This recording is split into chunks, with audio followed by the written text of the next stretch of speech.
Hey everybody, this is Erik Radvon coming to you in my first video. Uh, First of all, I just want to say thanks so much to everybody for the support on our LadyDarke project. This came together pretty quickly. It's an idea that I've had percolating for a while, but the Kickstarter was a spur of the moment thing. I've never done crowdsourcing before. I've funded all my independent comics out of my own pocket, either doing side work or leveraging savings or bonuses or things like that. Instead of putting it into a fun new video game or something, I would pour it into an independent comic. And I've reached the point now with my family. I have a new son, our first child, myself and my wife Jessica, and it's a lot of money to kind of take away from that to put into something that is a risky endeavor such as publishing.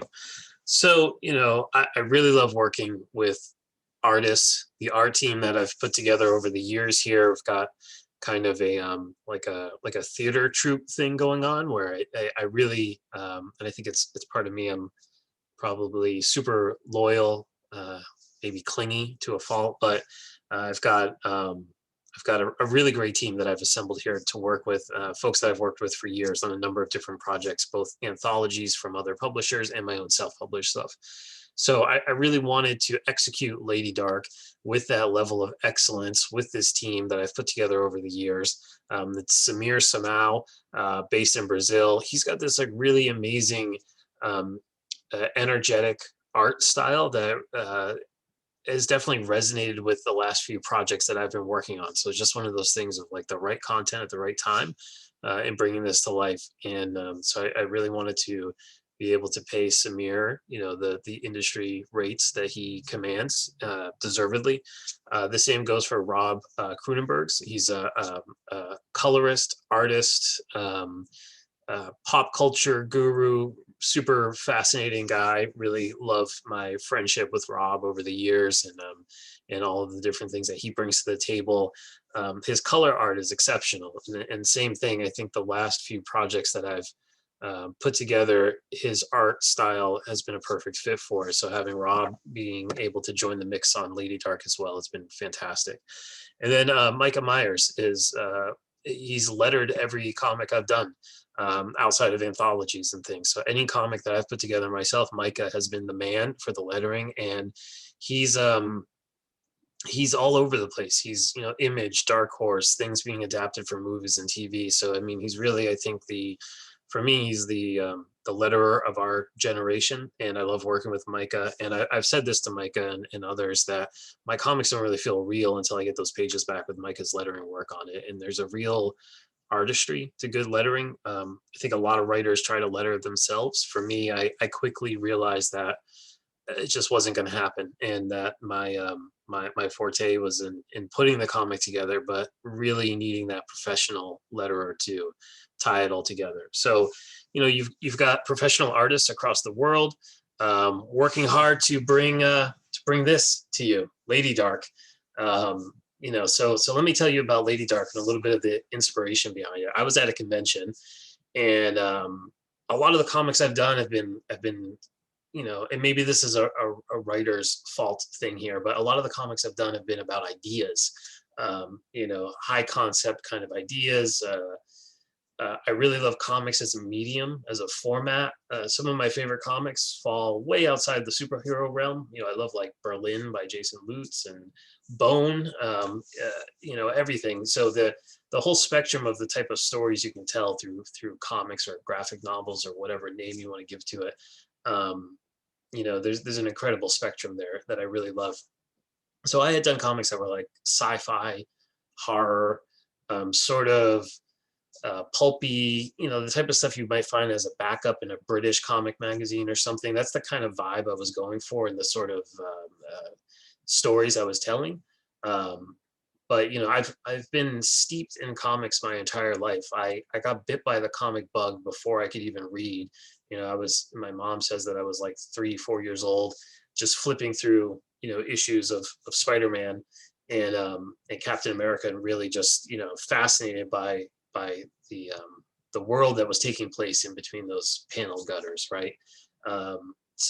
It's been a part of my life. When I was tasked with getting my first job as a teenager, my dad said to me, he was like, "Well, what do you like to do?" And I was like, the only thing that came to mind was comics. So I begged and pleaded my local comic shop. They eventually let me work there one day per week, vacuuming and cleaning and cleaning the glass and stuff. And that became like having keys to the store within like a year or so. And it was a really awesome experience. So my first job was at a comic book shop, and it's something that's stuck with me my entire life, no matter where I've gone, what I've done.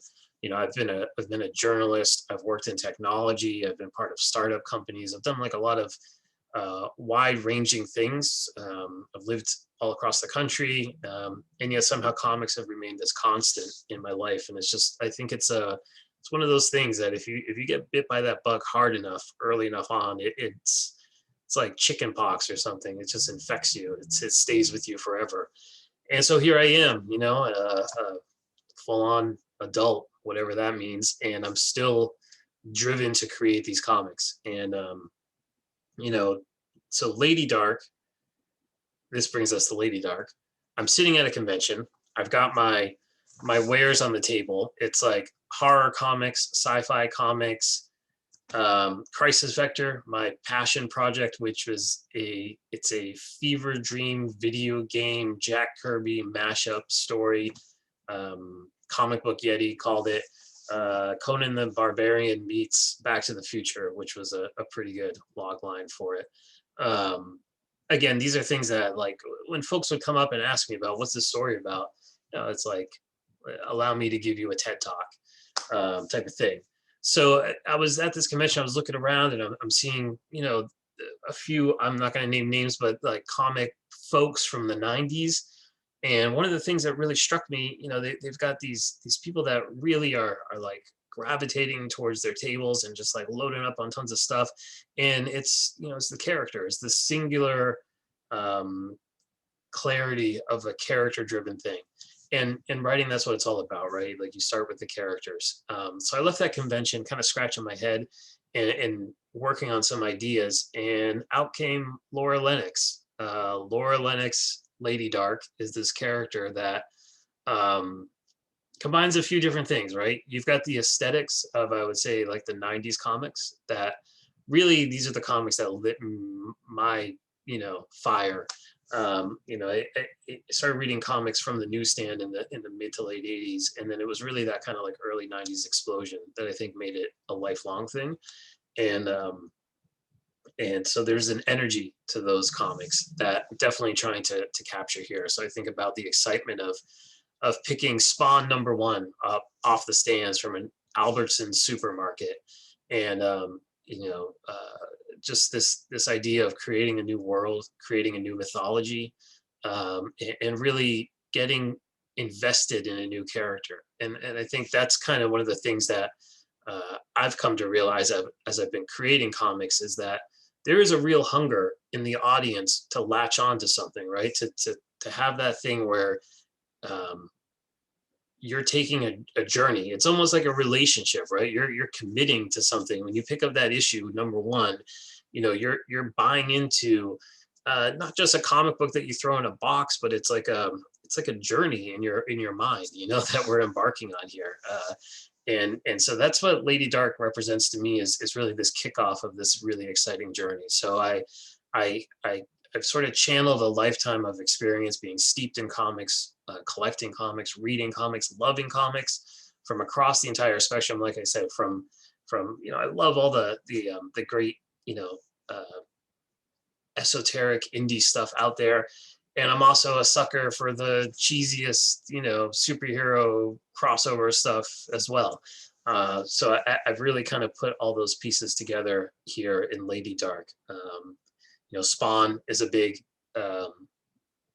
inspiration in terms of the one. Todd McFarlane's do-it-yourself ethic is pretty cool. All of the Image guys, Rob Liefeld, Erik Larson, I always admired because he spells his name Eric with a K, like I do. So I was always like, if he can make it, I can. Another Eric with a K, which is probably not sound career advice, but those image founders, I mean, they're sort of like rock and roll attitude, and that do-it-yourself ethic is super cool, and something that I've taken here. And I feel like we're trying to carry that torch, right? Image has become this whole other ball game these days, which is great. There's a huge diversity of stories being told, but trying to get a little bit back to that kind of like white hot energy of those early image days, and really this excitement. And one of the things that's been wild about this whole process is, we have a few sample art pieces that we put together. We've got the first couple pages coming in, but I've just completed the script for issue 1.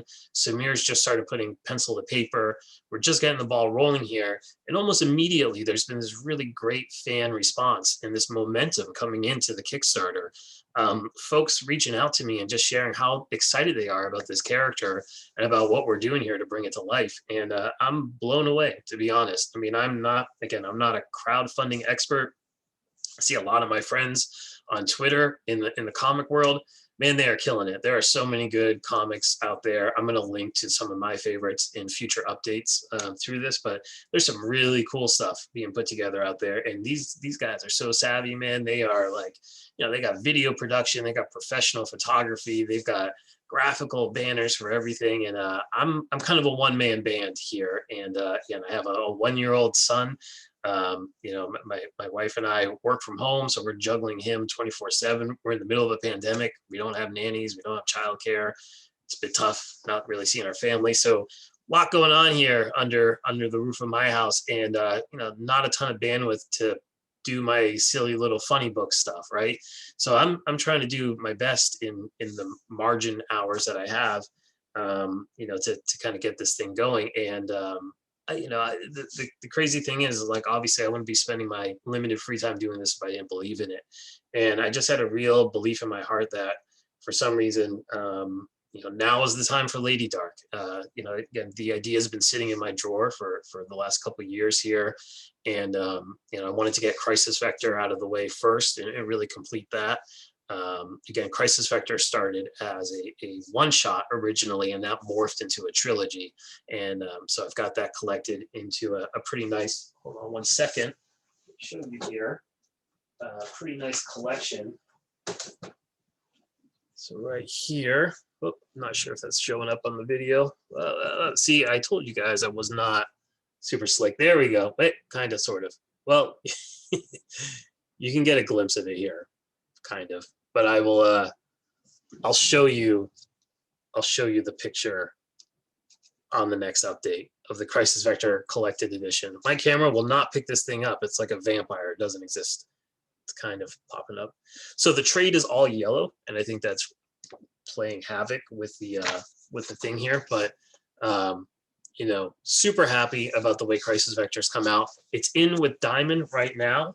So Diamond, the comic distributor company, it's submitted to them right now to see if they'll pick it up and get it into the previews catalog. And what that means is comic shops all over the country, I think internationally as well, Canada, UK, perhaps other markets, they'll be able to order Crisis Vector for their shop. So I would love for that to happen. But as Crisis Vector sort of come to a conclusion one way or the other, at least on the creative side. On the business side, I think there's more to come on that.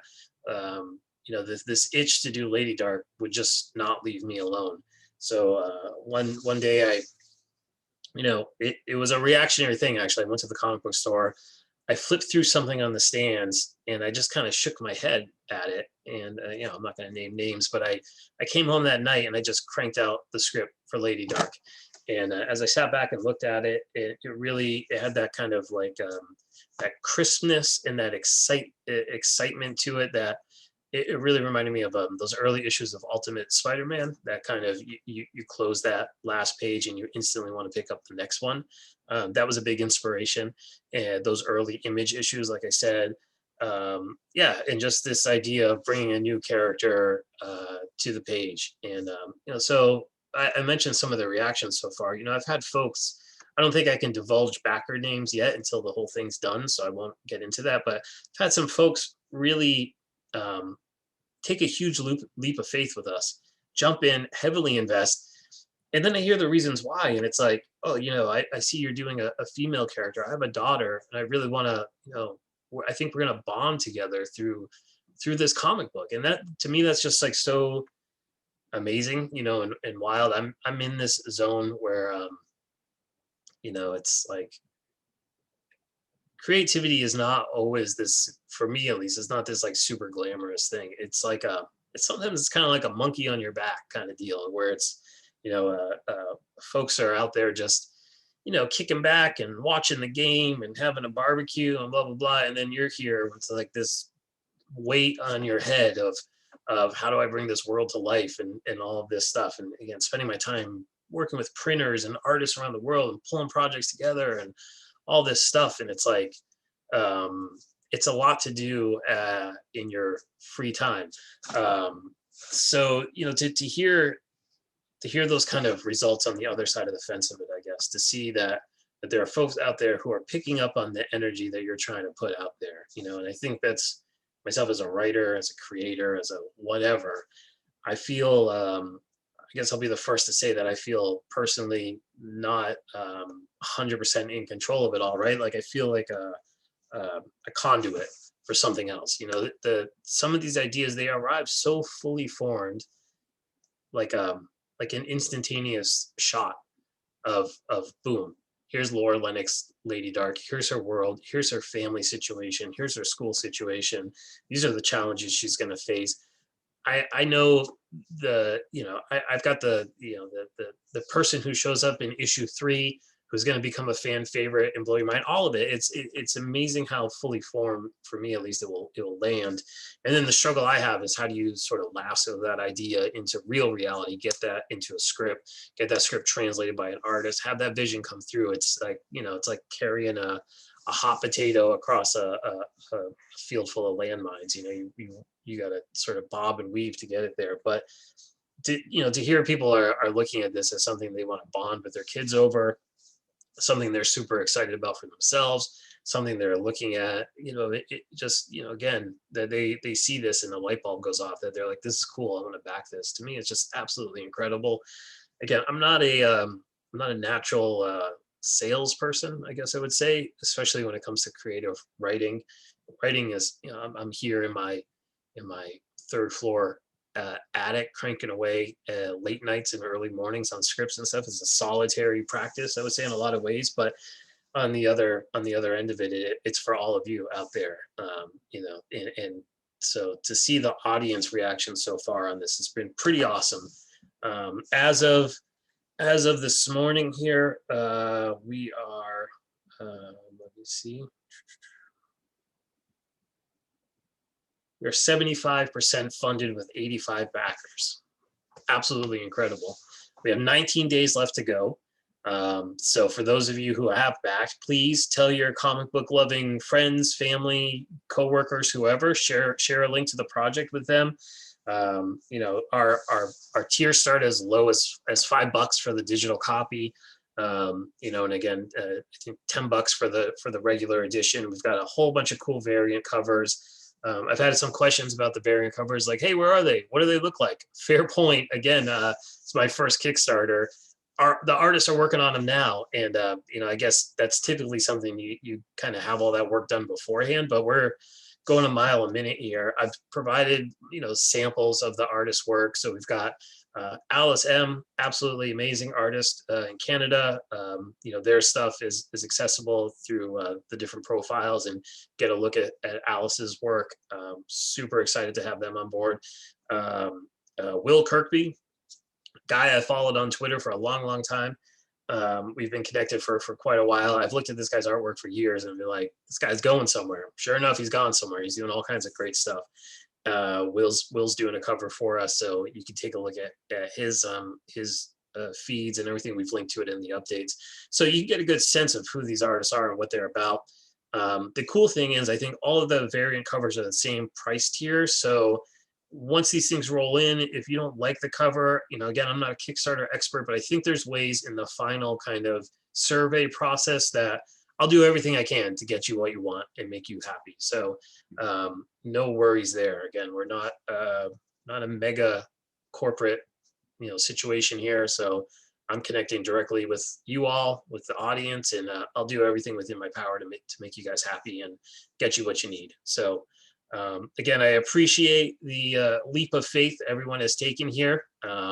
So excited about what the future holds for LadyDarke. I just completed a script for a nice backup story for issue number 2, working with a super incredible artist, an artist who I think is like probably one of the best artists working in comics. And I don't even know if you can call it comics, because it sort of straddles the line between fine art and comics, but my lips are sealed. But some really amazing stuff happening here.